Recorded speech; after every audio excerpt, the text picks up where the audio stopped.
നമസ്കാരം. സിറ്റി ന്യൂസിലേക്ക് സ്വാഗതം. ആദ്യം പ്രധാന വാർത്തകൾ. പെരിയ ഇരട്ടക്കൊലപാതക കേസ് CPM നേതാക്കളെ കള്ളക്കേസിൽ കുടുക്കിയതാണെന്ന് വ്യക്തമായതായി MP ജയരാജൻ. ഉദാഹരണമായി ഹൈക്കോടതി ശിക്ഷാവിധിയിലെ സ്റ്റേ.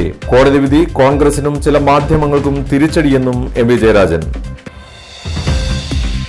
മട്ടന്നൂർ ഉളിയിൽ ബസ്സും കാറും കൂട്ടിയിടിച്ച് അപകടം, 2 മരണം, പരിക്കേറ്റ മറ്റുള്ളവർ ചികിത്സയിൽ. ഇടിയുടെ ആഘാതത്തിൽ കാറ് പൂർണ്ണമായും തകർന്നു. അപകടം വിവാഹ സാമഗ്രികൾ വാങ്ങാനുള്ള യാത്രക്കിടെ. നിർമ്മാണ തൊഴിലാളികളുടെ ആനുകൂല്യങ്ങൾ നിഷേധിക്കുന്നു. ശയന സമരവുമായി ദേശീയ കെട്ടിട നിർമ്മാണ തൊഴിലാളി കോൺഗ്രസ്. തൊഴിലാളികളുടെ ആനുകൂല്യങ്ങൾ ഉടൻ വിതരണം ചെയ്യണമെന്നും ആവശ്യം. വാർത്തകൾ വിശദമായി. പെരിയ ഇരട്ടക്കൊലപാതക കേസിലെ സ്റ്റേ കള്ളപ്രചാരവേലകൾക്കേറ്റ തിരിച്ചടിയെന്ന് MP ജയരാജൻ. KV കുഞ്ഞിരാമൻ ഉൾപ്പെടെയുള്ളവർക്ക് ഹൈക്കോടതി ശിക്ഷാവിധിയിൽ സ്റ്റേ അനുവദിച്ചതിൽ നിന്നും വ്യക്തമായെന്ന് CPM കണ്ണൂർ ജില്ലാ സെക്രട്ടറി MP ജയരാജൻ പറഞ്ഞു. പെരിയ ഇരട്ടക്കൊലപാതക കേസിൽ പാർട്ടിക്ക് പങ്കില്ലെന്ന് അന്നേ CPM പറഞ്ഞിരുന്നതായി ജയരാജൻ കൂട്ടിച്ചേർത്തു. കള്ളക്കേസിൽ പെടുത്തിയതാണെന്ന് വ്യക്തമാക്കുന്നതാണ് 2 ദിവസത്തിനകം ഹൈക്കോടതിയിൽ നിന്ന് അവർക്ക് ലഭിച്ച ജാമ്യം. അവരുടെ പേരിലുള്ള കേസെന്താ? അവർ 2019 ഫെബ്രുവരി 18-ാം തീയതി പോലീസ് ജീപ്പിൽ ഉണ്ടായിരുന്ന പെരിയ കേസിലെ 2ാം പ്രതിയായ സജ്ജി ജോർജിനെ മോചിപ്പിക്കാൻ നേതൃത്വം കൊടുത്തു. മോചിപ്പിക്കുന്നതിന് അവർ ഗൂഢാലോചന നടത്തിയെന്ന് CBI കുറ്റപത്രത്തിൽ ചൂണ്ടിക്കാട്ടിയിരുന്നു. അത് വിചാരണ കോടതി തന്നെ തള്ളിക്കളഞ്ഞു. ആ വാദം സ്വീകരിച്ചില്ല. ഈ നേതാക്കൾ പെരിയയിലെ കൊലപാതകത്തിന് നേരിട്ട് പങ്കാളികളോ ആ സംഭവത്തിന് മുമ്പ് ഗൂഢാലോചനയിൽ പങ്കെടുത്തവരോ ആണെന്ന ആക്ഷേപം CBI കുറ്റപത്രത്തിൽ ഒരിടത്തും കാണാൻ കഴിയില്ല. CBI അന്വേഷണം ഏറ്റെടുത്തതിന് ശേഷം നേതാക്കളെ പ്രതിയാക്കണമെന്ന ഒറ്റ കാരണത്താൽ രാഷ്ട്രീയ നിർദ്ദേശമാണ് കൂട്ടിലിട്ട തത്തയായ CBI നടപ്പാക്കിയത്. അതിനു മുമ്പ് അന്വേഷണം നടത്തിയ പോലീസ് ഈ സംഭവത്തിൽ നേതാക്കന്മാർ ആരെങ്കിലും പങ്കാളികളാണെന്ന് അന്വേഷണത്തിൽ കണ്ടെത്തിയിട്ടില്ല. അതായിരുന്നു സത്യവും. പെരിയ ഇരട്ടക്കൊലപാതക കേസിൽ പാർട്ടിക്ക് പങ്കില്ലെന്ന് അന്നേ CPM പറഞ്ഞിരുന്നു. കൊല്ലപ്പെട്ടവരും പീതാംബരനും തമ്മിലുള്ള വ്യക്തിപരമായ തർക്കമാണ് കൊലയിലെത്തിയത്. ഇതിൽ പീതാംബരനെതിരെ പാർട്ടി നടപടി സ്വീകരിച്ചിട്ടുണ്ട്. കൂട്ടിലിട്ട തത്തയായ CBI നേതാക്കൾക്കെതിരെ കെട്ടിച്ചമച്ചതാണ് പെരിയ കേസെന്ന് തെളിഞ്ഞിരിക്കുകയാണെന്ന് MP ജയരാജൻ പറഞ്ഞു. സജ്ജു ജോർജിനെ ജീപ്പിൽ നിന്നും ഇറക്കിയതിനാണ് കുഞ്ഞിരാമനെ വധക്കേസിൽ പ്രതിയാക്കിയത്. ഹൈക്കോടതി വിധി വിഷലിപ്തമായ CPM വിരുദ്ധ പ്രചാരവേല നടത്തുന്ന മാധ്യമങ്ങൾക്കും കോൺഗ്രസിനും തിരിച്ചടിയാണെന്നും MP ജയരാജൻ പറഞ്ഞു. News desk city news. Periya ഇരട്ടക്കൊലപാതക കേസിലെ പ്രതികളെ കണ്ണൂർ സെൻട്രൽ ജയിലിൽ സന്ദർശിച്ച് CPM നേതാവ് PK ശ്രീമതിയും മുൻ ജില്ലാ പഞ്ചായത്ത് പ്രസിഡന്റ് PP ദിവ്യയും. പെരിയ കേസിൽ CPM നേതാക്കളായ പ്രതികളുടെ ശിക്ഷ സ്റ്റേ ചെയ്യുമെന്ന് പ്രതീക്ഷിച്ചിരുന്നതായി CPM കേന്ദ്ര കമ്മിറ്റി അംഗം PK ശ്രീമതി പറഞ്ഞു. പ്രതികളെ ജയിലിൽ എത്തിക്കണ്ട ശേഷം മാധ്യമങ്ങളോട് സംസാരിക്കുകയായിരുന്നു മുൻ മന്ത്രി കൂടിയായ PK ശ്രീമതി. പെരിയ ഇരട്ടക്കൊലപാതക കേസിലെ പ്രതികളെ കണ്ണൂർ സെൻട്രൽ ജയിലിൽ സംസാരിച്ച ശേഷം മാധ്യമങ്ങളോട് സംസാരിക്കുകയായിരുന്നു PK ശ്രീമതി. 4 പേരുടെയും ശിക്ഷാവിധി മരവിപ്പിക്കുമെന്ന് എല്ലാവരും പ്രതീക്ഷിച്ചിരുന്നതായും PK ശ്രീമതി പറഞ്ഞു. അവരെ പോയി കാണുന്നത് മനുഷ്യത്വപരമല്ലേ എന്നും PK ശ്രീമതി മാധ്യമങ്ങളോട് ചോദിച്ചു. മുൻ ജില്ലാ പഞ്ചായത്ത് പ്രസിഡന്റ് PP ദിവ്യ, DYFI നേതാവ് PP ഷാജർ എന്നിവരും PK ശ്രീമതിയോടൊപ്പമുണ്ടായിരുന്നു. ഇരട്ടക്കൊലപാതക കേസിൽ പ്രതികളായ 4 CPM നേതാക്കളുടെ ശിക്ഷ ഹൈക്കോടതി സ്റ്റേ ചെയ്യുകയായിരുന്നു. CPM ജില്ലാ സെക്രട്ടേറിയറ്റ് അംഗവും മുതുമ മുൻ MLAയുമായ KV Kunhiraman, CPM area secretary K Manikandan, Raghavan Veluthery, MK Bhaskaran എന്നിവർ നൽകിയ അപ്പീൽ പരിഗണിച്ചാണ് ശിക്ഷ സ്റ്റേ ചെയ്തത്.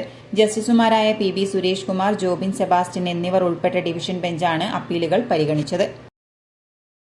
Construction workers supervisors association Kannur ജില്ലാ സമ്മേളനം ജനുവരി 9-10 തീയതികളിൽ കണ്ണൂർ ജവഹർ ഓഡിറ്റോറിയത്തിൽ നടക്കുമെന്ന് ഭാരവാഹികൾ വാർത്താ സമ്മേളനത്തിൽ അറിയിച്ചു. 9-ന് രാവിലെ 9:15-ന് പതാക ഉയർത്തുന്നതോടെ പ്രതിനിധി സമ്മേളനം ആരംഭിക്കും. CWSA സംസ്ഥാന പ്രസിഡന്റ് K ബാലകൃഷ്ണൻ ഉദ്ഘാടനം ചെയ്യും. 11ാമത് കണ്ണൂർ ജില്ലാ സമ്മേളനമാണ് നാളെയും മറ്റന്നാളായിട്ട് അടുത്തുള്ള ജവഹർ ലൈബ്രറി റോഡിൽ നടക്കുന്നത്. അപ്പോൾ അതിൻ്റെ രാവിലത്തെ 9 മണിക്ക് 9:15 നമ്മളതിൻ്റെ പതാക ഉയർത്തൽ, 10 മണിക്ക് പുതിയ സമ്മേളനം ഉദ്ഘാടനമാണ്. നമ്മളെ CWSയുടെ സംസ്ഥാന പ്രസിഡന്റ് K. ബാലകൃഷ്ണനാണ് പുതിയ സമ്മേളനം ഉദ്ഘാടനം ചെയ്തത്. അതോടൊപ്പം വെച്ച് നമ്മളവിടെ വിശിഷ്ട വ്യക്തിയായിട്ട് കണ്ണൂർ മേയർ മുസ്ലിം മഠത്തിൽ പങ്കെടുക്കുന്നുണ്ട്. അപ്പം അന്ന് വൈകുന്നേരം ഒരു സെമിനാർ നമ്മുടെ നിർമ്മാണ മേഖലയുമായി ബന്ധപ്പെട്ട കോൺക്രീറ്റിൻ്റെ വർക്കുമായി ബന്ധപ്പെട്ട കോൺക്രീറ്റ് നിർമ്മാണ അടിസ്ഥാന തത്വങ്ങൾ എന്നതിലേക്ക് റിട്ടയർഡ് ചീഫ് എഞ്ചിനീയർ അതുമായി ബന്ധപ്പെട്ട ക്ലാസ് എടുക്കുന്നുണ്ട്. അതിനുശേഷം വൈകുന്നേരം നമ്മളെ പ്രമുഖ വാഗ്മി സുരേഷ് ബാബു, VK സുരേഷ് ബാബു, നമ്മുടെ ജില്ലാ panchayat standing committee vice chairman, ഒരു ജീവിത ബന്ധങ്ങൾ എന്ന പേരിലുള്ള ഒരു പ്രബന്ധം അവതരിപ്പിച്ച് സംസാരിക്കുന്നുണ്ട്, വിഷയങ്ങൾ എടുക്കുന്നുണ്ട്. അപ്പോൾ അന്ന് അതിനുശേഷം കുട്ടികളുടെ പരിപാടിയും കാര്യങ്ങളുണ്ട്.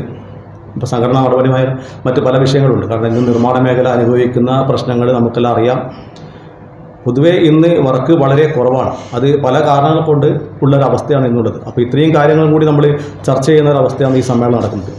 ജില്ലാ പ്രസിഡന്റ് ദാമു വെള്ളാവ് അധ്യക്ഷത വഹിക്കും. മേയർ മുസ്ലിം മഠത്തിൽ മുഖ്യാതിഥിയാകും. സെമിനാർ, സാംസ്കാരിക സമ്മേളനം, കുട്ടികളുടെ കലാപരിപാടികൾ എന്നിവ നടക്കും. 10-ന് പുതിയ ഭാരവാഹി തെരഞ്ഞെടുപ്പ്, വൈകിട്ട് 3:30-ന് പ്രഭാത് ജംഗ്ഷനിൽ നിന്നും ആരംഭിച്ച് സ്റ്റേഡിയം കോർണറിൽ സമാപിക്കുന്ന പൊതുസമ്മേളനം എന്നിവയും നടക്കും. പൊതുസമ്മേളനം മന്ത്രി രാമചന്ദ്രൻ കടന്നപ്പള്ളി ഉദ്ഘാടനം ചെയ്യും. ജില്ലാ പഞ്ചായത്ത് പ്രസിഡന്റ് KK രത്നകുമാരി മുഖ്യാതിഥിയാകും. വാർത്താ സമ്മേളനത്തിൽ സ്വാഗത സംഘം ഭാരവാഹികളായ MP Sathyan, AP Ragesh, Damu Vellavu, Ranjith Kandambeth, T Praveen Kumar എന്നിവരും പങ്കെടുത്തു.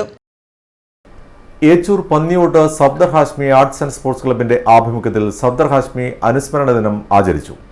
അന്തരിച്ച പ്രശസ്ത സാഹിത്യകാരൻ MT വാസുദേവൻ നായരോടുള്ള ആദരസൂചകമായി നിർമാല്യം സിനിമ പ്രദർശനവും നടന്നു. യുവകവി അജേഷ് നലാഞ്ചി പരിപാടികൾ ഉദ്ഘാടനം ചെയ്തു. സഫ്ദറിന്റെ അമ്മ ഓർമ്മിക്കുന്നത് എല്ലാ ദിവസവും കഥകൾ പറഞ്ഞ് സഫ്ദർ ഉറങ്ങുന്നതിന് മുൻപ് തന്നെ സഫ്ദറിന്റെ അമ്മ ഉറങ്ങിപ്പോകുമായിരുന്നു. ജോലി കഴിഞ്ഞ് ക്ഷീണതയായി വന്ന അമ്മ, അതുപോലെ സമാന്തരമായി വിദ്യാഭ്യാസം നേടിക്കൊണ്ടിരിക്കുന്ന ഒരമ്മ, മകനെ കഥകൾ തീരുന്നതിന് മുൻപ്, മകൻ ഉറങ്ങുന്നതിന് മുന്നേ ഉറങ്ങിപ്പോകുന്ന ഒരു അമ്മയായിരുന്നു സഫ്ദറിന്റെ അമ്മ. അപ്പോൾ ഒരു ദിവസം സഫ്ദർ അമ്മയോട് പറയാണ്, അമ്മ ഇനി കഥ പറയണ്ട, ഇനി ഞാൻ കഥ പറയാം. വളരെ ചെറിയ പ്രായത്തിൽ 5-6 വയസ്സുള്ള സമയത്ത് സഫ്ദറിന്റെ അമ്മ പറയാണ്, സഫ്ദർ അമ്മയോട് പറയാണ്, ഞാൻ ഇനി കഥ പറയാം. ഏച്ചൂർ പന്നിയോട്ട് EMS സ്മാരക മന്ദിരത്തിൽ പ്രവർത്തിച്ചു വരുന്ന Safdar Hashmi arts and sports ക്ലബിന്റെ ആഭിമുഖ്യത്തിൽ എല്ലാ വർഷവും പ്രശസ്ത തെരുവുനാടക ആചാര്യൻ സഫ്ദർ ഹാഷ്മിയുടെ അനുസ്മരണ പരിപാടികൾ സംഘടിപ്പിക്കാറുണ്ട്.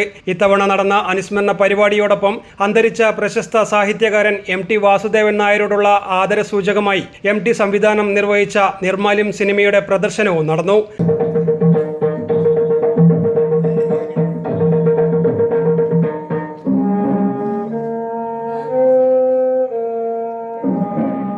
കേരള സംസ്ഥാന ചലച്ചിത്ര അക്കാദമി ടൂറിംഗ് ടാക്കീസ് പദ്ധതി കണ്ണൂർ റീജിയന്റെ ആഭിമുഖ്യത്തിലാണ് സിനിമ പ്രദർശനം നടന്നത്. EMS മന്ദിരമുറ്റത്ത് നടന്ന പരിപാടിക്ക് ക്ലബ്ബ് സെക്രട്ടറി NK ഗോപി അധ്യക്ഷത വഹിച്ചു. Secretary KP Gopinathan, vice president C Dhanalakshmi തുടങ്ങിയവർ സംസാരിച്ചു. News desk city news. ഇനി വാർത്തയിൽ ഇടവേളക്ക് മുമ്പേ പ്രധാന വാർത്തകൾ ഒരിക്കൽ കൂടി. ഇപ്പോഴത്തെ സാഹചര്യത്തിലെ ബ്യൂട്ടീഷ്യൻ കോഴ്സൊക്കെ ഒരു ഇൻസ്റ്റിറ്റ്യൂട്ടിൽ പോയി പഠിക്കണമെങ്കിൽ നല്ല ഫീസ് കൊടുക്കേണ്ടി വരും. അതെന്തായാലും ഇപ്പൊ നടക്കൂല. GITD ഉള്ളപ്പോ എന്തിനാ വലിയ ഫീസൊക്കെ കൊടുത്ത് പഠിക്കണേ? കുറഞ്ഞ ഫീസല്ലേ ഉള്ളൂ അവിടെ. പിന്നെ നീ പറയണ മറ്റ് ഇൻസ്റ്റിറ്റ്യൂട്ടുകളിലുള്ള സിലബസിനേക്കാളും അപ്ഡേറ്റഡ് സിലബസ് വെച്ചാണ് GITD ക്ലാസുകൾ കൊടുക്കുന്നത്. പിന്നെ GITD ഫാഷൻ ആൻഡ് ബ്യൂട്ടിക്ക് വേണ്ടിയുള്ള സ്പെഷ്യലൈസ്ഡ് ഇൻസ്റ്റിറ്റ്യൂട്ട് എന്റെ മേൽവിലാസം.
Oracle Maharani Jewellers, Bank Road, Kannur, AVK Nair Road, Talasheri, MO Road, Thrissur. വാർത്തയിലേക്ക്. കണ്ണൂർ ഉളിയിൽ ബസ്സും കാറും കൂട്ടിയിടിച്ച് 2 പേർ മരിച്ചു. ഇരിട്ടി കയ്യൊന്നുപാറ സ്വദേശികളായ KT ബീന, B ലിജോ എന്നിവരാണ് മരിച്ചത്. തലശ്ശേരിയിലേക്ക് പോവുകയായിരുന്ന സ്വകാര്യ ബസ്സും കാറുമാണ് കൂട്ടിയിടിച്ചത്. അപകടത്തിൽ 3 പേർക്ക് പരിക്കേറ്റു. ബുധനാഴ്ച രാവിലെ 8:15ഓടെയാണ് സംഭവം. മട്ടന്നൂർ ഇരിട്ടി റോഡിൽ ഉളിയിൽ പാലത്തിന് സമീപം സ്വകാര്യ ബസ്സും കാറും തമ്മിൽ കൂട്ടിയിടിക്കുകയായിരുന്നു. ഇരിട്ടിയിൽ നിന്നും തലശ്ശേരിയിലേക്ക് പോകുന്ന ബസ്സും ഇരിട്ടി ഭാഗത്തേക്ക് പോവുകയായിരുന്ന കാറും കൂട്ടിയിടിച്ചാണ് അപകടം. ഇരിട്ടി ഉളിക്കൽ കാലങ്കിയിലെ കയ്യൊന്നുപാറ തോമസ് കുടുംബവും സഞ്ചരിച്ച കാറാണ് അപകടത്തിൽപ്പെട്ടത്. ഇടിയുടെ ആഘാതത്തിൽ കാർ പൂർണ്ണമായും തകർന്നിരുന്നു. ഫയർഫോഴ്സ് എത്തി കാർ പൊളിച്ചാണ് ഇവരെ പുറത്തെടുത്തത്. തുടർന്ന് കണ്ണൂരിലെ ആശുപത്രിയിൽ എത്തിച്ചെങ്കിലും KT ബീന, B ലിജോ എന്നിവർ മരിക്കുകയായിരുന്നു. കാറിലുണ്ടായിരുന്ന KT ആൽബിൻ, KM തോമസ് എന്നിവർ കണ്ണൂരിലെ സ്വകാര്യ ആശുപത്രിയിൽ ചികിത്സയിലാണ്. എറണാകുളത്ത് നിന്ന് വിവാഹ ആവശ്യത്തിനുള്ള സാധന സാമഗ്രികൾ വാങ്ങി നാട്ടിലേക്ക് മടങ്ങുന്നതിനിടെയായിരുന്നു അപകടം. പരിക്കേറ്റവരെ കണ്ണൂരിലെ സ്വകാര്യ ആശുപത്രിയിൽ പ്രവേശിപ്പിച്ചു. News desk city news. പാരമ്പര്യ വൈദ്യമായ ആയുർവേദം കടുത്ത വെല്ലുവിളികളിലൂടെയാണ് കടന്നുപോയിക്കൊണ്ടിരിക്കുന്നതെന്ന് കേരള ആയുർവേദ പാരമ്പര്യ വൈദ്യ ഫെഡറേഷൻ സംസ്ഥാന പ്രസിഡന്റ് P രവീന്ദ്രൻ. ഫെഡറേഷന്റെ സംസ്ഥാന സമിതി ഓഫീസ് ഉദ്ഘാടനവുമായി ബന്ധപ്പെട്ട് വിളിച്ചു ചേർത്ത വാർത്താ സമ്മേളനത്തിൽ സംസാരിക്കുകയായിരുന്നു അദ്ദേഹം. ജനുവരി 10-ന് കണ്ണൂർ മുനിസിപ്പൽ ബസ് സ്റ്റാൻഡിനടുത്ത് JM ബിൽഡിംഗിൽ കാലത്ത് 10 മണിക്ക് മന്ത്രി രാമചന്ദ്രൻ കടന്നപ്പള്ളി സംസ്ഥാന സമിതി ഓഫീസ് ഉദ്ഘാടനം ചെയ്യുമെന്നും അദ്ദേഹം പറഞ്ഞു. ആയിരക്കണക്കിന് വർഷങ്ങളായി ഈ വൈദ്യം ഇന്ത്യയിൽ നിലനിൽക്കുന്നുണ്ട്. ഇന്ത്യയിൽ മാത്രമല്ല, ഈ വൈദ്യം വിദേശത്തും പോയിട്ടുണ്ട്. അങ്ങനെയാണ് ആ സങ്കര വൈദ്യത്തെ യുനാനി എന്ന് പറയുന്നത്. അപ്പോൾ പാരമ്പര്യ വൈദ്യം എന്നതുകൊണ്ട് ഉദ്ദേശിക്കുന്നത് പലരും തെറ്റിദ്ധരിക്കുന്നത് പോലെ വെറും ഈ കുറച്ച് വൈദ്യന്മാർ എങ്ങനെയെങ്കിലും വീട്ടിൽ നിന്ന് പഠിച്ചോ അല്ലെങ്കിൽ അച്ഛൻ്റെയോ ഗുരുനാഥന്മാരുടെ അടുത്ത് പോയി പഠിക്കുകയോ ചെയ്യുന്ന രീതിയിലല്ല. പാരമ്പര്യ വൈദ്യം എന്ന് പറഞ്ഞാൽ അതൊരു വേറെ ഒരു സ്ട്രീമാണ്. ഇപ്പോൾ നമ്മൾ ആയുർവേദ പാരമ്പര്യം എന്നാണ് പറയുന്നത്. ശരിക്കും പറയാച്ചാൽ പാരമ്പര്യ വൈദ്യം എന്ന് പറഞ്ഞാൽ ആയുർവേദ പാരമ്പര്യം എന്നല്ല, ഭാരതീയ വൈദ്യ പാരമ്പര്യം എന്നാണ്. Indian system of medicine. അതിൽ ആയുർവേദ വരുന്നുണ്ട്, സിദ്ധ വരുന്നുണ്ട്, യുനാനി വരുന്നുണ്ട്, പിന്നെ മർമ്മ ചികിത്സ, കളരി, ലാടവൈദ്യം, വനവാസി വൈദ്യം, ഇങ്ങനെ ഒരുപാട്. ഇതിൻ്റെ എല്ലാം ഒരു കോൺഫ്ലുവൻസ്, ഒരു സംഗമമാണ് ഈ ഇന്ന് ആയുർവേദം എന്ന് പറയുന്നത്. പക്ഷേ ആ ആയുർവേദത്തെ പല രീതിയിൽ തെറ്റായി വ്യാഖ്യാനിക്കുന്നത് കൊണ്ടാണ് നമുക്കതിൻ്റെ ശരിയായ അന്തസത്ത മനസ്സിലാക്കാൻ സാധിക്കാതെ പോകുന്നത്. തുടർന്ന് പൊതുസമ്മേളനം മഹാത്മാ മന്ദിരത്തിൽ നടക്കും. ആയുർവേദം ശാസ്ത്രീയമല്ലെന്നും ആയുർവേദ ഔഷധങ്ങൾക്ക് അതീവ ഗുരുതരമായ പാർശ്വഫലങ്ങളുണ്ടെന്നും വ്യാപകമായി പ്രചരിക്കുന്നുണ്ടെന്നും ഇത്തരം പ്രചരണങ്ങളെ പ്രതിരോധിക്കാനും ആയുർവേദത്തിന്റെ കാലിക പ്രസക്തി ലോകത്തെ ബോധ്യപ്പെടുത്താനും ഫെഡറേഷന് പ്രതിജ്ഞാബദ്ധമാണെന്നും രവീന്ദ്രൻ വൈദ്യർ പറഞ്ഞു. വാർത്താസമ്മേളനത്തിൽ KV കൃഷ്ണപ്രസാദ് വൈദ്യർ, ജില്ലാ president A Vijayadev Vaidyar, general secretary Vishnu Vaidyar, secretary Govindan Vaidyar എന്നിവരും പങ്കെടുത്തു. News desk city news. Youth Congress പ്രവർത്തകനായിരിക്കെ കൊല്ലപ്പെട്ട മട്ടന്നൂർ എടയന്നൂരിലെ ഷുഹൈബിന്റെ രക്തസാക്ഷി അനുസ്മരണ പരിപാടികളുടെ പോസ്റ്റർ പ്രചരണം ഉദ്ഘാടനം നടത്തി. DCC president advocate Martin George youth Congress ജില്ലാ പ്രസിഡന്റ് വിജിൽ മോഹന് കൈമാറി ഉദ്ഘാടനം നിർവഹിച്ചു.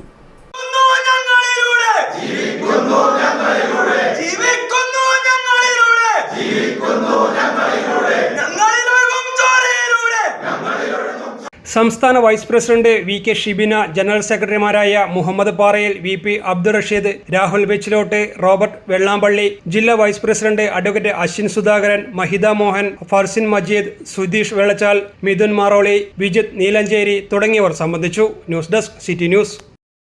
കുവൈറ്റിൽ ജോലി ചെയ്തിരുന്ന മകനെ കള്ളക്കേസിൽ കുടുക്കിയതായി ഉമ്മയുടെ പരാതി.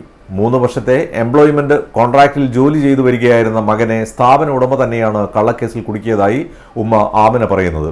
2022 ജൂൺ 16-ന് വിദേശത്തെത്തിയ ഫിറോസിനെ ജോലി ചെയ്യുന്നതിനിടയിൽ ഒളിച്ചോടി എന്ന കള്ളക്കേസ് നൽകിയതായാണ് ആമിന വാർത്താ സമ്മേളനത്തിൽ അറിയിച്ചത്.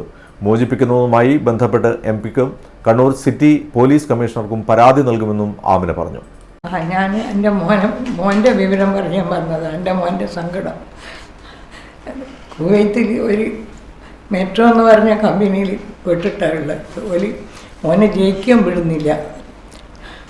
എങ്ങനെയായാലും ഒരു എൻ്റെ മോനെ നാട്ടിലേക്ക് 3 കൊല്ലത്തേക്ക് എഴുതി വാങ്ങിയതാണ്. എന്നിട്ട് 1.5 കൊല്ലം നേരം ഒന്നും തെറ്റില്ലാതാണ്ട് വിടുന്നതായിട്ടും മോന് പറഞ്ഞു എന്നോട്. ഉമ്മ പറ എന്ന് ആ മെസ്സേജ് പറയുകയും ചെയ്തു. അതുവരെ എടുത്തുമില്ല. എന്നിട്ടാണ് എൻ്റെ മോനെ ഇങ്ങോട്ടേക്ക്. എന്നിട്ട് ഓൻ വിചാരിച്ച് ഇവിടെ വന്നിട്ട് അടുത്തേക്ക് തന്നെ വേറൊരു വിസക്ക് പോവുകയാണ്. അത് നോക്കുമ്പോൾ വിസ ഇവന് അവിടെ പോകണമെന്ന് വിചാരിക്കുമ്പോഴേക്ക് പിന്നെ ഓല വിസ വിട്ടിട്ടില്ല. ഓല ആ വിസ തന്നെ. അപ്പോൾ അവിടെ നിന്ന് കുവൈറ്റ് പറഞ്ഞ് ഇങ്ങോട്ട് വന്നാൽ ഇവിടുന്ന് മാറ്റിയിട്ടെല്ലാം വരാമെന്ന്. ഇതുവരെയായിട്ട് ഒന്നും നടന്നിട്ടില്ല. ഒരു വർഷമായി. എൻ്റെ മോൻ ആടുന്ന് ഭയങ്കര കഷ്ടപ്പാട്ടിലും പട്ടിണിയും എല്ലാം തന്നെയായിട്ടുള്ള. എന്തെന്നാ ഞാൻ പറയേണ്ടത് എനിക്ക് അന്യായം. ഇപ്പം ഓരോ കേസ് ഇങ്ങനെ ഇടും, അത് ജയിച്ച് വരുന്നു. ഹൈക്കോർട്ടിലെത്തിയിട്ട് വരെ ഓന് രക്ഷപ്പെട്ടിട്ടായില്ല. ഓൻ ഒറ്റക്ക് പോയിട്ട് ജഡ്ജിനോട് വിവരം പറഞ്ഞ് ഓൻ ജയിച്ചതാണ് കഴിഞ്ഞ 9-ാം തീയതി. എന്നിട്ടും ഇപ്പോൾ അത് മെഞ്ഞാന്ന് കഴിയുന്നത്. അപ്പോഴത്തേക്ക് പിന്നെ ഒരു കേസ് അതിലിട്ടുണ്ട്. കുവൈത്തിലുള്ള മകനെതിരെ കള്ളക്കേസ് കൊടുത്ത് പീഡിപ്പിക്കുന്നതുമായി ബന്ധപ്പെട്ടാണ് ഉമ്മച്ചോക്ലി സ്വദേശിനി ബി ആമിന വാർത്താസമ്മേളനം നടത്തിയത്. 2022 ജൂൺ 16 കുവൈറ്റിലേക്ക് ജോലി ആവശ്യാർത്ഥം പോയ മകൻ ഫിറോസിനെ മലയാളിയുടെ ഉടമസ്ഥതയിലുള്ള കുവൈറ്റിലെ തന്നെ ഒരു മെഡിസിൻ ക്ലിനിക്കായ മെട്രോ മെഡിക്കൽ ഗ്രൂപ്പിന്റെ സിഇഒ ആയ മുസ്തഫ ഹംസയാണ് കള്ളക്കേസ് നൽകിയത്. ജോലി ചെയ്യുന്ന സമയത്ത് അവിടെ നിന്നും ഒളിച്ചോടിയെന്ന കള്ളക്കേസാണ് ഫിറോസിന്റെ പേരിൽ നൽകിയത്. 300 കുവൈറ്റ് ദിനാർ കമ്പനിക്ക് കൊടുക്കണമെന്നും ആവശ്യപ്പെട്ട് മറ്റൊരു കേസും കൂടി നൽകിയിട്ടുണ്ട് ുണ്ടെന്നും ആമിന പറഞ്ഞു. കുവൈത്തിൽ നിന്നും നാട്ടിലേക്ക് വരാനോ അവിടെ ഇനിയൊരു ജോലി ചെയ്യാനോ പറ്റാത്ത തരത്തിൽ മകൻ കൊടും ദുരിതത്തിലായിരിക്കുകയാണ്. 1 വർഷത്തോളം കുടുങ്ങിയ ഫിറോസിനെ മോചിപ്പിക്കുന്നതിനായി എംപിക്കും കണ്ണൂർ സിറ്റി പോലീസ് കമ്മീഷണർക്കും പരാതി നൽകുമെന്നും ബി ആമിന വാർത്താസമ്മേളനത്തിൽ പറഞ്ഞു. ഫിറോസിന്റെ സഹോദരിയുടെ മകനായ ഷാരിഖ് ദിൽഷാദും വാർത്താസമ്മേളനത്തിൽ പങ്കെടുത്തു. നിർമ്മാണ തൊഴിലാളികളെ ആനുകൂല്യങ്ങൾ നിഷേധിക്കുന്നതിനെതിരെ ദേശീയ കെട്ടിട നിർമ്മാണ തൊഴിലാളി കോൺഗ്രസ് രംഗത്ത്. ശയന സമരവുമായാണ് INTUC-യുടെ നേതൃത്വത്തിൽ രംഗത്തെത്തിയത്. നിർമ്മാണ തൊഴിലാളി ക്ഷേമനിധി ഓഫീസിന് മുന്നിൽ നടന്ന സമരം DCC president advocate Martin George ഉദ്ഘാടനം ചെയ്തു.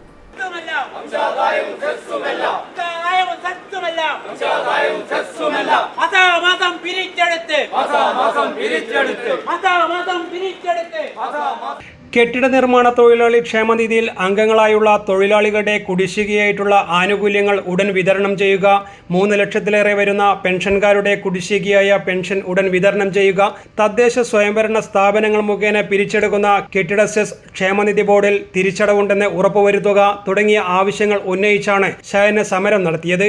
ആ തൊഴിലാളികളുടെ ചികിത്സ ഉൾപ്പെടെയുള്ള കാര്യങ്ങൾക്ക് ഈ ഗവൺമെന്റ് എന്ത് നിലപാടാണ് സ്വീകരിക്കുന്നത്? ഇവിടെ അധ്യക്ഷ പ്രസംഗം സൂചിപ്പിച്ചു.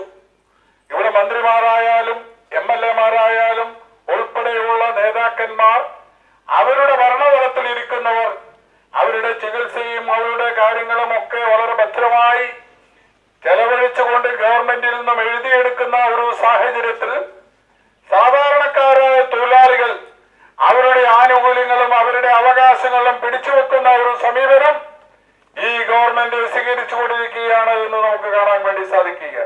ജില്ലാ പ്രസിഡന്റ് ജയചന്ദ്രൻ KV അധ്യക്ഷത വഹിച്ചു. INTUC ജില്ലാ president doctor Jose George Planthottam മുഖ്യപ്രഭാഷണം നടത്തി. K പ്രമോദ്, VV ശശീന്ദ്രൻ, നന്ദനൻ കൈതേരി, മോഹനൻ ചമ്പാടൻ തുടങ്ങിയവർ സംസാരിച്ചു. P രാമചന്ദ്രൻ, രാജൻ കുനിമ്മൽ, P നാരായണൻ, സുധാകരൻ കല്ലായി, മോഹൻദാസ് M, സജീവൻ പരിയാരം തുടങ്ങിയവർ നേതൃത്വം നൽകി. News desk city news. സ്വന്തം പെൺമക്കളെ മാറോട് ചേർത്ത് നിർത്താനാവാത്ത പിതാക്കന്മാരുടെ ആകുലതകൾ പ്രമേയമാക്കിയ പപ്പ ഹ്രസ്വചിത്രം പ്രദർശനത്തിന് തയ്യാറായതായി അണിയറ പ്രവർത്തകർ വാർത്താ സമ്മേളനത്തിൽ അറിയിച്ചു. ഷീബാസ് ക്രിയേഷൻസിന്റെ ബാനറിൽ ഷീബ ലിയോൺ നിർമ്മിച്ച ചിത്രത്തിന്റെ ആദ്യ പ്രദർശനം ഹോട്ടൽ റെയിൻബോ ടൂറിസ്റ്റ് ഹോം ഹാളിൽ 12-ന് വൈകിട്ട് 3:30 നടക്കും. അജിത് സായിയാണ് ചിത്രത്തിന്റെ രചനയും ചിത്ര സംയോജനവും എഡിറ്റിംഗും നിർവഹിച്ചിരിക്കുന്നത്. പിന്നെ അച്ഛനും മകളും മാത്രമേ വീട്ടിലുള്ളൂ എന്നുള്ള ഭയപ്പാടോടെ ഓടുന്ന ഒരുപാട് അമ്മമാരുടെ കാലമായത്.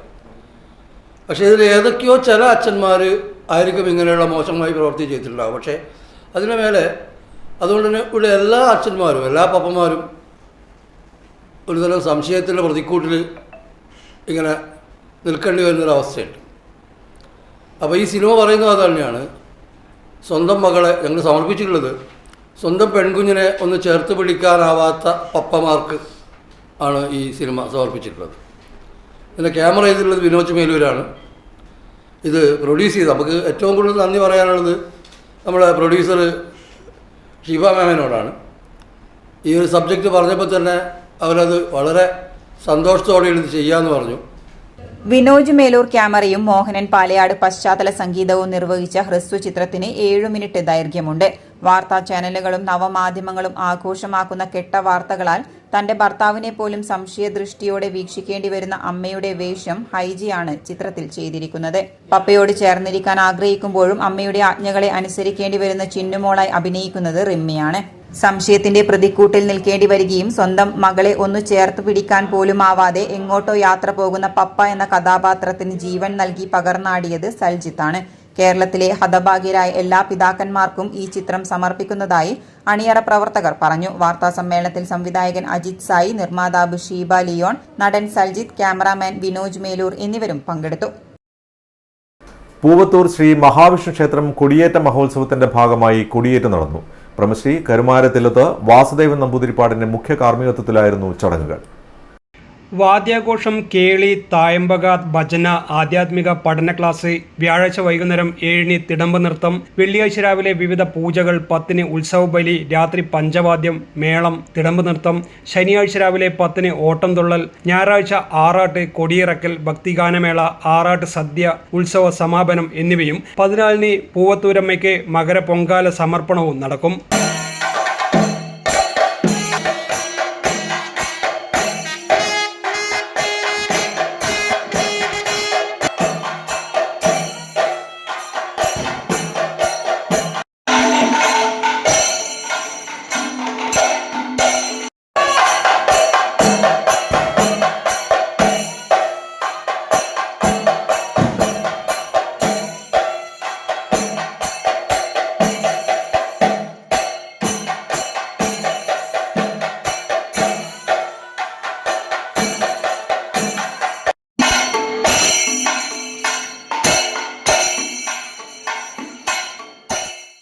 News desk city news. സാമൂഹ്യ സാംസ്കാരിക രാഷ്ട്രീയ മേഖലയിൽ വ്യക്തിമുദ്ര പതിപ്പിച്ച PC രാമകൃഷ്ണൻ സ്മാരക അവാർഡ് മിഴിവ് 2025 വാരത്തെ ജനകീയ ഡോക്ടർ A അഹമ്മദ് ബഷീറിന് നൽകാൻ തീരുമാനിച്ചതായി award committee chairman Suresh Babu Elayavoor Kannur press ക്ലബ്ബിൽ വാർത്താ സമ്മേളനത്തിൽ അറിയിച്ചു. 10,001 രൂപയും പ്രശസ്തി പത്രവും ശില്പവും അടങ്ങുന്നതാണ് അവാർഡ്. PC രാമകൃഷ്ണന്റെ 4ാം ചരമവാർഷിക ദിനമായ ജനുവരി 10 രാവിലെ 10 മണിക്ക് ഡോക്ടർ A അഹമ്മദ് ബഷീറിന് പുരസ്കാര സമർപ്പണം നടത്തുമെന്ന് സുരേഷ് ബാബു എളയാവൂർ അറിയിച്ചു. വാർത്താ സമ്മേളനത്തിൽ കട്ടേരി നാരായണൻ, പാർത്ഥൻ ചങ്ങാട്, C പ്രദീപൻ എന്നിവരും പങ്കെടുത്തു. നമ്മുടെ താവക്കര റോഡിനോട് ചേർന്നുള്ള വീട്ടിലാണ് അദ്ദേഹം താമസിക്കുന്നത്. വളരെ പൊതുകാര്യ പ്രസക്തനാണ്. അതുപോലെ തന്നെ അവരുടെ സംഘടനാപരമായ അവരുടെ പ്രവർത്തനങ്ങളിൽ ജില്ലാതലത്തിലും സംസ്ഥാന തലത്തിലും ഭാരവാഹിത്വമുള്ള ആളാണ്. പക്ഷേ നമ്മളെ സംബന്ധിച്ചിടത്തോളം, ഇവിടെ കൂടിയിരിക്കുന്ന ഞാൻ ഉൾപ്പെടെയുള്ള ആളുകളെ സംബന്ധിച്ചിടത്തോളം അദ്ദേഹം ആ പ്രദേശത്തെ വാരം എളയാവൂർ പ്രദേശത്തെ ഇത്ര ജനകീയനായ ഒരു ഡോക്ടർ, അദ്ദേഹത്തിൻ്റെ MBBS കഴിഞ്ഞ പാടെ അവിടെ എത്തിയതാണ്, വാരത്തെത്തിയതാണ്. ഇപ്പോഴും ആളുകളുടെ ഒരു സൗഹൃദവും സൗമനസ്യവും കാണിച്ച് തുച്ഛമായ വേതനം വാങ്ങി ഒരു വലിയ ആതുരാലയം തന്നെയാണ് അദ്ദേഹം അവിടെ നടത്തിക്കൊണ്ടിരിക്കുന്നത്. അദ്ദേഹത്തിന് ഇത്തവണത്തെ പ്രത്യേകിച്ച് രാമകൃഷ്ണൻ്റെ പേരിലുള്ള ഒരു അവാർഡ് നൽകുന്നതിൽ ഞങ്ങൾക്ക് സന്തോഷമുണ്ട്. ആ കാര്യം അറിയിക്കുന്നു. ജില്ലാ എൻഫോഴ്സ്മെന്റ് സ്ക്വാഡ് പയ്യാവൂർ ഗ്രാമപഞ്ചായത്തിലെ വിനോദസഞ്ചാര കേന്ദ്രങ്ങളിൽ നടത്തിയ പരിശോധനയിൽ 5 സ്ഥാപനങ്ങൾക്ക് പിഴ ചുമത്തി. അതിൽ കാഞ്ഞിരംകൊല്ലിയിൽ പ്രവർത്തിച്ചു വരുന്ന 2 റിസോർട്ടുകളായ കന്മദം, മൗണ്ടൻ വ്യൂ എന്നിവയും പിഴ കൊടുക്കണം. മാലിന്യ സംസ്കരണത്തിലെ അപാകതക്ക് മറ്റ് സ്ഥാപനങ്ങൾക്കും പിഴ ചുമത്തിയിട്ടുണ്ട്. പിഴ ഇനത്തിൽ മാത്രം 37,500 രൂപയാണ് ഈ സ്ഥാപനങ്ങൾ ഒടുക്കേണ്ടത്. മാലിന്യങ്ങൾ വലിച്ചെറിഞ്ഞതിനും കത്തിച്ചതിനും മലിനജലം ഒഴുക്കിവിട്ടതിനും കന്മദം റിസോർട്ടിന് 10,000 രൂപ പിഴയിട്ടു. കാഞ്ഞിരക്കൊല്ലിയിൽ തന്നെ പ്രവർത്തിക്കുന്ന മൗണ്ടൻ വ്യൂ റിസോർട്ടിന് മാലിന്യങ്ങൾ വലിച്ചെറിഞ്ഞതിനും അലക്ഷ്യമായി കൂട്ടിയിട്ടതിനും മലിനജലം ശാസ്ത്രീയമായി സംസ്കരിക്കാത്തതിനും തുറസായി ഒഴുക്കിവിട്ടതിനും പരിസരം വൃത്തിയായി സൂക്ഷിക്കാത്തതിനും 15,000 രൂപ പിഴ ചുമത്തി. അളകാപുരി വെള്ളച്ചാട്ടത്തിലേക്ക് വരുന്ന വാഹനങ്ങൾ പാർക്ക് ചെയ്യുന്ന ഗ്രൗണ്ടിൽ മാലിന്യങ്ങൾ വലിച്ചെറിഞ്ഞതിന് പാർക്കിംഗ് ഗ്രൗണ്ടിന്റെ നടത്തിപ്പുകാരനായ അഷ്റഫിന് 2,500 രൂപ സ്ക്വാഡ് പിഴ ചുമത്തി. കാഞ്ഞിരക്കൊല്ലി ടൗണിൽ സ്ഥിതി ചെയ്യുന്ന നന്ദഗോപൻ എന്നയാളുടെ ഉടമസ്ഥതയിലുള്ള കെട്ടിടത്തിന്റെ പരിസരത്ത് മാലിന്യങ്ങൾ തള്ളിയതിനും കൂട്ടിയിട്ടതിനും കെട്ടിട ഉടമയ്ക്ക് 5,000 രൂപ പിഴ ചുമത്തി. കുന്നത്തൂർപ്പാടിയിൽ ജോസഫ് പാറയ്ക്കൽ എന്നിവരുടെ ഉടമസ്ഥതയിലുള്ള ഹോട്ടലിലെ ഭക്ഷണ അവശിഷ്ടങ്ങളും മലിനജലവും അടുക്കളയ്ക്ക് പുറകിൽ തള്ളിയതിന് ഹോട്ടലിനും 5,000 രൂപ പിഴ ചുമത്തി. തുടർന്നുള്ള ദിവസങ്ങളിലും പരിശോധന ശക്തമാക്കുമെന്ന് സ്ക്വാഡ് അറിയിച്ചു. പരിശോധനയിൽ ജില്ലാ enforcement squad leader Ashraf PP, squad അംഗം അലൻ ബേബി, ദിബിൽ C കെ, പയ്യാവൂർ ഗ്രാമപഞ്ചായത്ത് clerk Lakshmanan K, VEO Muhammad Shafeeq തുടങ്ങിയവർ പങ്കെടുത്തു. News desk city news. ഇനി സ്വർണം വെള്ളി നിരക്കുകൾ. സ്വർണം വെള്ളി നിരക്കുകൾ നിങ്ങൾക്കായി അവതരിപ്പിക്കുന്നത് Allarakkal Maharani jewellers, bank road Kannur, AVK Nair road Thalassery, MO road Thrissur. സ്വർണം ഗ്രാമിന് 7225, പവന് 57,800 രൂപ, വെള്ളി 100 രൂപ. അവസാനമായി പ്രധാന വാർത്തകൾ ഒരിക്കൽ കൂടി. പെരിയ ഇരട്ടക്കൊലപാതക കേസ് CPM നേതാക്കളെ കള്ളക്കേസിൽ കുടുക്കിയതാണെന്ന് വ്യക്തമായതായി MP ജയരാജൻ. ഉദാഹരണമായി ഹൈക്കോടതി ശിക്ഷാവിധിയിലെ സ്റ്റേ. കോടതി വിധി കോൺഗ്രസിനും ചില മാധ്യമങ്ങൾക്കും തിരിച്ചടിയെന്നും MP ജയരാജൻ. മട്ടന്നൂർ ഉളിയിൽ ബസ്സും കാറും കൂട്ടിയിടിച്ച് അപകടം, 2 മരണം, പരിക്കേറ്റ മറ്റുള്ളവർ ചികിത്സയിൽ. ഇടിയുടെ ആഘാതത്തിൽ കാറ് പൂർണ്ണമായും തകർന്നു. അപകടം വിവാഹ സാമഗ്രികൾ വാങ്ങാനുള്ള യാത്രക്കിടെ. നിർമ്മാണ തൊഴിലാളികളുടെ ആനുകൂല്യങ്ങൾ നിഷേധിക്കുന്നു. ശയന സമരവുമായി ദേശീയ കെട്ടിട നിർമ്മാണ തൊഴിലാളി കോൺഗ്രസ്. തൊഴിലാളികളുടെ ആനുകൂല്യങ്ങൾ ഉടൻ വിതരണം ചെയ്യണമെന്നും ആവശ്യം. ഇതോടെ ഈ വാർത്താ ബുള്ളറ്റിൻ അവസാനിക്കുന്നു. നന്ദി, നമസ്കാരം.